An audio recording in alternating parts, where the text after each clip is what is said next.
है कि इस्लामाबाद की ये रिपोर्ट है कि 3 पर्सन्स, 3 बंदे were killed in a rain related incident, मारे गए एक, रेन का मकसद है बारिश का होना, रिलेटेड मतलब उस रिलेट का मकसद की माने है ताल्लुक़ होना उसके साथ, मतलब बारिश की वजह से, बारिश से रिलेटेड, बारिश के साथ होना। इंसिडेंट का मतलब है वाक़या,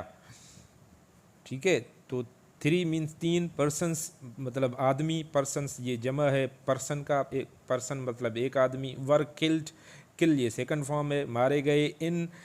में, रेन कहते हैं बारिश को, रिलेटेड मतलब उसके साथ ताल्लुक़ के साथ, मतलब बारिश की वजह से, इंसिडेंट वाक़े में। इसका मकसद ये हुआ कि 3 बंदे मारे गए बरसात के एक वाक़े में, वाइल जबकि मतलब इसी दौरान, वाइल का मकसद होता है जबकि या इसी दौरान। A man